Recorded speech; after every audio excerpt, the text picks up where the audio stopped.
நேற்று ஒரு நாலு சம்பவம் நடந்திருக்கு கரூர்ல. நினைச்சாலே நெஞ்ச பதறது. அந்த வீடியோ பார்க்கும்போது அப்பா அம்மா அழுகிறது, அண்ணன் தம்பிய அக்கா தங்கச்சி அழுகிறதுலாம் கேட்கும்போது வேதனையா இருக்கு. நைட்டு ஃபுல்லா தூக்கமே வரல. இதுக்கெல்லாம் என்ன காரணம்? இதுக்கெல்லாம் என்ன காரணம் நீங்க நினைக்கிறீங்க? கவர்மெண்ட் எல்லாம் அலாட் பண்ணி கொடுக்கல, போலீஸ் வந்து போதுமான இல்ல, மாவட்ட செயலாளர் 10,000 தான் வருவாங்க சொன்னா, இப்படி ஒருத்தரும் ஒரு ரீசன் சொல்றீங்க. நான் சொல்றாங்க கவர்மெண்ட் பேசிட்டு இருக்காங்க நியூஸ் சேனல்ல.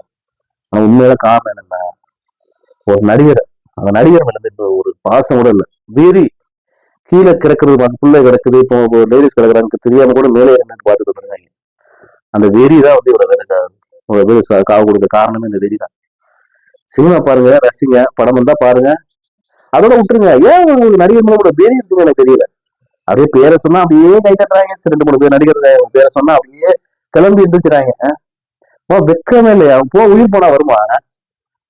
நீங்க என்னையா வாழ்க்கை? அவன் அந்த பிள்ளை, சின்ன பிள்ளை, லேடிஸ் எல்லாம் இறந்துட்டாங்க. அவ்வளவு பேர் 39 பேர் சுத்தி போயிருக்காங்க. இந்த மாதிரி ஒரு சம்பவம் இந்தியா நடந்ததே கிடையாது, தமிழ்நாட்டில் நடந்ததே கிடையாது.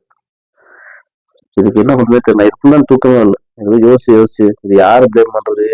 அவர் நடிகர் விஜய் சொல்றதா, இல்ல யாரை குறை சொல்றதுன்னு தெரியல, இல்ல கவர்மெண்ட் சொல்றதா, யாரை சொல்றதுன்னு தெரியல. முதல்ல திருந்துங்க. நடிகனா பாருங்க, வெளியே கொண்டு கொடுக்காதீங்க.